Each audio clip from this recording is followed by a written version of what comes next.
Hi friends, ಎಲ್ಲರಿಗೂ ನಮಸ್ಕಾರ. Friends, ಇವತ್ತು ಮಧ್ಯಾಹ್ನದಿಂದ ವ್ಲಾಗನ್ನ ಸ್ಟಾರ್ಟ್ ಮಾಡ್ತಾ ಇದ್ದೀನಿ. ಮಧ್ಯಾಹ್ನ ಟೈಮಲ್ಲಿ ನಾನು ಅಮ್ಮನ ಮನೆಗೆ ಬಂದಿದ್ದೆ. ಅಮ್ಮ ಈ ಮೊಳಕೆ ಕಾಳು ಪಲ್ಯನ ಮಾಡ್ತಾಯಿದ್ರು, ಹಾಗೆ ವಿಡಿಯೋ ಮಾಡ್ತಾಯಿದ್ದೀನಿ. ನಮ್ಮಮ್ಮ ಮಾಡಿರೋದು ತುಂಬಾ ರುಚಿಯಾಗಿರುತ್ತೆ. ಸಿಂಪಲ್ಲಾಗಿ ಕ್ವಿಕ್ಕಾಗಿ ಆಗುವಂಥ ರೆಸಿಪಿ ಇದು. ಆದರೆ ಅವ್ರ ಕೈಯಲ್ಲಿ ಮಾಡಿರೋದ್ರಿಂದ ಇನ್ನೂ ರುಚಿಯಾಗಿರುತ್ತೆ. ಇದಕ್ಕೆ ಸಿಂಪಲ್ ಆದಂಥ ಒಗ್ಗರಣೆ. ಒಂದು ಪಾತ್ರೆಗೆ ಎಣ್ಣೆ ಕಾಯಕ್ಕಿಟ್ಟಿದ್ರು. ಆ ಎಣ್ಣೆಗೆ ಜೀರಿಗೆ, ಸಾಸಿವೆ, ಆಮೇಲೆ ಹಸಿಮೆಣಸಿನ್ಕಾಯಿ ತರಿಯಾಗಿ ಜಜ್ಜಿ ಇಟ್ಟಿದ್ದರು. ಉಳ್ಳಾಗಡ್ಡಿ ಅದೆಲ್ಲ ಹಾಕಿಬಿಟ್ಟು ಎಣ್ಣೆಯಲ್ಲಿ ಚೆನ್ನಾಗಿ ಫ್ರೈ ಮಾಡಿ, ಅದಕ್ಕೆ ಒಂದು ಸ್ವಲ್ಪ ಅರಿಶಿನ ಹಾಗೆ ಒಂದು ಸ್ವಲ್ಪ ಉಪ್ಪನ್ನು ಹಾಕಿ ಎಣ್ಣೆಯಲ್ಲಿ ಫ್ರೈ ಆಗೋದಕ್ಕೆ ಬಿಟ್ಟಿದ್ದಾರೆ. ಸ್ವಲ್ಪ ಹೊತ್ತು ಫ್ರೈ ಆದಮೇಲೆ ಇದಕ್ಕೆ ಮೊಳಕೆ ಕಾಳನ್ನು ತೊಳೆದ್ಬಿಟ್ಟು ಎತ್ತಿಟ್ಕೊಂಡಿದ್ರು, ಅದನ್ನು ಕೂಡ ಇದಕ್ಕೆ ಸೇರಿಸ್ತಾ ಇದ್ದಾರೆ. ಇದನ್ನು ಒಂಚೂರು ಎಣ್ಣೆಯಲ್ಲೇ ಫ್ರೈ ಮಾಡ್ಕೊತಾರೆ. ಒಂದು 2 ನಿಮಿಷ ಫ್ರೈ ಮಾಡ್ಕೋಬೇಕು. ಮಾಡಿಕೊಂಡು ಆಮೇಲೆ ಇದಕ್ಕೆ ಒಂದು ಸ್ವಲ್ಪ ನಿಂಬೆಹಣ್ಣನ್ನು ಕೂಡ ಹಿಂಡಿದ್ರು.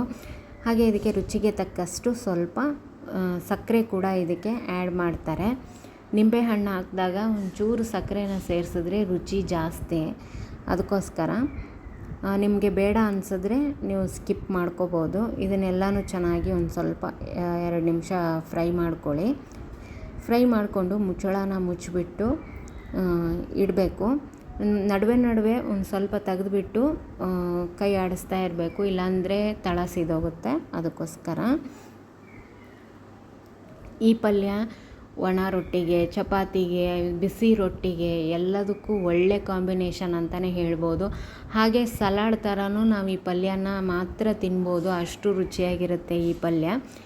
ಈಗ ನೋಡಿ, ಒಂದು 2 ನಿಮಿಷ ಆದಮೇಲೆ 1-2 ಹನಿ ನೀರನ್ನು ನಾನು ಇದಕ್ಕೆ ಹಾಕಿಬಿಟ್ಟು ಮತ್ತೆ ಮುಚ್ಚಳನ ಮುಚ್ಚಿ 1-2 ನಿಮಿಷ ಬಿಡ್ತೀನಿ. 2 ನಿಮಿಷ ಆದಮೇಲೆ ನೋಡಿ, ನೀರೆಲ್ಲ ಹೋಗಿರುತ್ತೆ. ಪಲ್ಯ ಮಾತ್ರ ತುಂಬ ಚೆನ್ನಾಗಿರುತ್ತೆ. ಒಂದು ಸಾರಿ ಟ್ರೈ ಮಾಡಿ. ಇದಿಷ್ಟ ಆದರೆ ಪಲ್ಯ ರೆಡಿ ಆಯಿತು. ನಾನು ಇವತ್ತು ಇದನ್ನು ಒಣ ರೊಟ್ಟಿ ಜೊತೆಗೆ ತಿಂತಾಯಿದ್ದೀನಿ.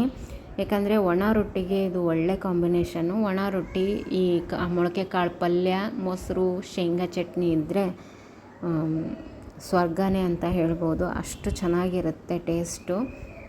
ಕೊನೆಗೆ ಇದಕ್ಕೆ ಒಂದು ಸ್ವಲ್ಪ ಕೊತ್ತಂಬರಿ ಸೊಪ್ಪನ್ನು ಹಾಕಿಬಿಟ್ಟು ಸ್ಟವ್ನ ಆಫ್ ಮಾಡಿಬಿಡೋಣ.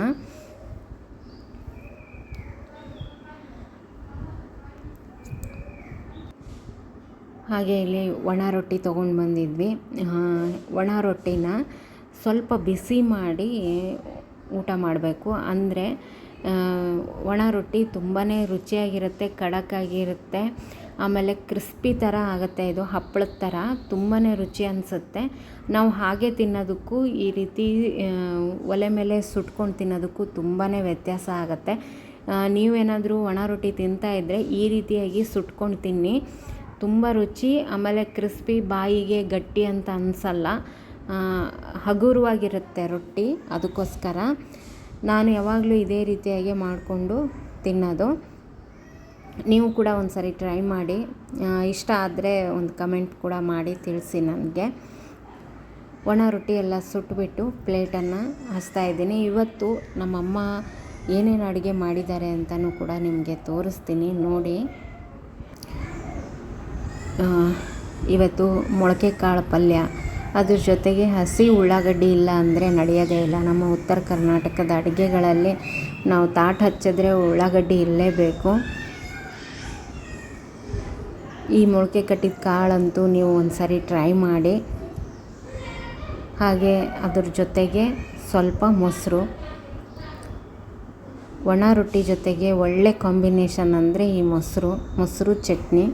ನನ್ನ ಮಗಳಿಗೂ ಕೂಡ ಒಣ ರೊಟ್ಟಿ ತುಂಬಾ ಇಷ್ಟ ಆಗುತ್ತೆ. ಒಣ ರೊಟ್ಟಿ, ಮೊಸರು ಚಟ್ನಿ ಇದ್ದರೆ ಸಾಕು ಅವಳಿಗೆ. ಹಾಗೆ ಇಲ್ಲಿ ತೊಗರಿಬೇಳೆ ಸಾಂಬಾರು ಗಟ್ಟಿ ಥರ ಮಾಡಿರ್ತಾರೆ ನಮ್ಮಮ್ಮ. ಹಾಗೆ ಒಂದು ಸ್ವಲ್ಪ ಮಾದಲಿ ಮಾಡಿದ್ದಾರೆ. ರೈಸ್ ಇದೆ. ಇವತ್ತಿನ ಒಂದು ಮೀಲ್ಸ್ ಇದು ನಮ್ಮದು. ಇದನ್ನು ತಿಂದರೆ ಬೇರೆ ಏನೂ ಬೇಕು ಅಂತ ಅನಿಸಲ್ಲ, ಅಷ್ಟು ರುಚಿಯಾಗಿರುವಂಥ ಮೀಲ್ಸ್ ಇದು. ನಮ್ಮ ಉತ್ತರ ಕರ್ನಾಟಕದಲ್ಲಿ ಇದಿದ್ದರೆ ಬೇರೆ ಏನೂ ಕೇಳಲ್ಲ ಫ್ರೆಂಡ್ಸ್, ಆ ರೀತಿ ಇದು ರುಚಿಯಾಗಿರುತ್ತೆ. ನೀವು ಕೂಡ ಒಂದು ಸಾರಿ ಟ್ರೈ ಮಾಡಿ. ಊಟ ಎಲ್ಲ ಮುಗಿಸ್ಕೊಂಡು ನಾವು 3 ಗಂಟೆ ಆಯಿತು. 3 ಗಂಟೆಗೆ ಮಗಳನ್ನ ಸ್ಕೂಲಿಗೆ ಕರೆಯೋಕ್ಕೆ ಹೋಗಿದ್ದೆ.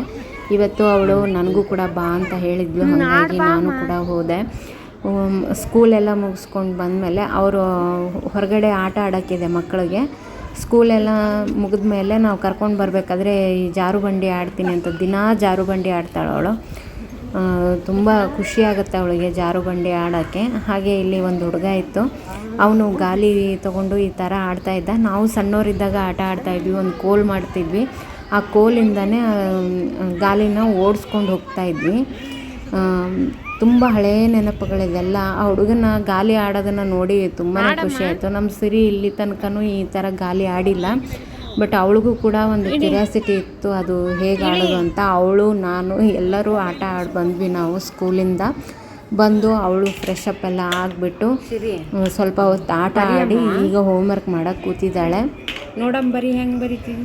ಹೋಮ್ವರ್ಕ್ ಎಲ್ಲ ಮುಗಿದ್ಮೇಲೆ ಮತ್ತೆ ಹೊರಗಡೆ ಆಟ ಆಡೋಕ್ಕೆ ಹೋಗೋದಿದೆ. ಇಷ್ಟೊತ್ತು ಮನೆಯಲ್ಲಿ ಆಟ ಆಡಿದ್ದಾಳೆ, ಈಗ ಹೋಮ್ವರ್ಕ್ ಮಾಡ್ತಿದ್ದಾಳೆ. ಮತ್ತೆ ಹೊರಗಡೆ ಹೋಗಿ ಆಟ ಆಡಬೇಕು, ಎಲ್ಲರನ್ನೂ ಭೇಟಿಯಾಗಿ ಬರಬೇಕು.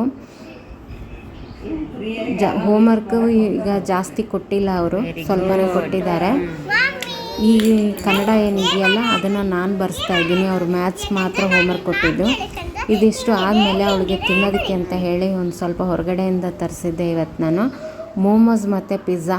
ನಾನು ಫಸ್ಟ್ ಟೈಮ್ ತರಿಸಿದ್ದನ್ನ ನಾನು ಲಿಂಗಸೂರಲ್ಲಿ ಈ ಥರ ಪಿಜ್ಜಾ ಅದೆಲ್ಲ ಸಿಗ್ತಿರಲಿಲ್ಲ, ಈಗ ಸಿಗ್ತಾ ಇದೆ. ನೋಡೋಣ ಅಂತ ಹೇಳಿ ಇವತ್ತೊಂದು ದಿನ ಟ್ರೈ ಮಾಡೋಣ ಅಂತ ತರಿಸಿದ್ದೆ. ಫಸ್ಟ್ ಟೈಮ್ ಹೇಗಿದೆ ಅಂತ. ಮೋಮೋಸ್ ಚೆನ್ನಾಗಿತ್ತು, ಚಟ್ನಿ ಕೂಡ ಚೆನ್ನಾಗಿತ್ತು ಇದರಲ್ಲಿ. ಹಾಗೆ ನಾನು ವೆಜ್ ಮೋಮೋಸನ್ನು ತರಿಸಿದ್ದೆ, ಬಟ್ ಅದರಲ್ಲಿ ಕಾರ್ನ್ ಇತ್ತು, ಒಂದು ಸ್ವಲ್ಪ ಕ್ಯಾಬೇಜ್ ಇತ್ತು ಅಷ್ಟೇ. ಇನ್ನು ಇದು ಪಿಜ್ಜಾ ಅವರು ತಂದು ಕೊಡೋಷ್ಟರಲ್ಲೇ ಆರೋಗಿತ್ತದು, ಅಷ್ಟು ಟೇಸ್ಟ್ ಅನ್ನಿಸ್ತಾ ಇರಲಿಲ್ಲ. ಯಾಕಂದರೆ ಬಿಸಿ ಇದ್ದರೆ, ಸ್ವಲ್ಪ ಬಿಸಿ ಇದ್ದರೆ ತುಂಬಾ ಚೆನ್ನಾಗಿರುತ್ತೆ ಟೇಸ್ಟು, ಇಲ್ಲಾಂದರೆ ಟೇಸ್ಟ್ ಅಷ್ಟು ಚೆನ್ನಾಗಿರಲ್ಲ. ಇದ್ರ ಜೊತೆಗೆ ಒಂದು ಕೆಚಪ್ಪು, ಆರಿಗ್ಯಾನೋ ಹಾಗೆ ಚಿಲ್ಲಿ ಫ್ಲೇಕ್ಸ್ ಕೊಟ್ಟಿದ್ರು ಅವರು.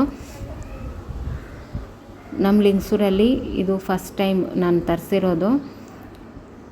ನೋಡಿ, ನೋಡೋಕ್ಕೆ ತುಂಬ ಚೆನ್ನಾಗಿದೆ, ಟೇಸ್ಟ್ ಕೂಡ ಚೆನ್ನಾಗಿತ್ತು, ಬಟ್ ಬಿಸಿ ಇರಲಿಲ್ಲ, ಹಾಗಾಗಿ ಆರಿದ್ದು ಅಷ್ಟು ಇಷ್ಟ ಆಗಲಿಲ್ಲ ನನಗೆ. ಬಿಸಿ ಇದ್ರೇ ಈ ಪಿಜ್ಜಾ ಟೇಸ್ಟ್ ಇರುತ್ತೆ, ಇಲ್ಲಾಂದರೆ ಅಷ್ಟು ಟೇಸ್ಟ್ ಅನಿಸಲ್ಲ. ಇದೆಲ್ಲ ತಿಂದ್ಬಿಟ್ಟು ಅವಳು ಆಟ ಆಡೋಕ್ಕೆ ಹೋದ್ಲು. ನಾವು ಕೂಡ ಒಂದು ಸ್ವಲ್ಪ ವಾಕ್ ಮಾಡೋಣ ಅಂತ ಹೇಳಿ ಹೊರಗಡೆ ಹೋದ್ವಿ ನಾವು, ನಮ್ಮ ಮನೆಯವರು. ಈ ವ್ಲಾಗನ್ನು ಇಲ್ಲಿಗೆ ಮುಗಿಸ್ತಾ ಇದ್ದೀನಿ. ಈ ವಿಡಿಯೋ ಇಷ್ಟ ಆದರೆ ಒಂದು ಲೈಕ್ ಮಾಡಿ ಫ್ರೆಂಡ್ಸ್. ಇನ್ನೂ ತನಕ ನನ್ನ ಚಾನಲ್ ಸಬ್ಸ್ಕ್ರೈಬ್ ಮಾಡ್ಕೊಂಡಿಲ್ಲ ಅಂದರೆ ದಯವಿಟ್ಟು ಸಬ್ಸ್ಕ್ರೈಬ್ ಮಾಡಿಕೊಂಡು ವಿಡಿಯೋಗಳನ್ನು ನೋಡಿ ಸಪೋರ್ಟ್ ಮಾಡಿ ಅಂತ ಹೇಳ್ತೀನಿ. Thank you friends, bye.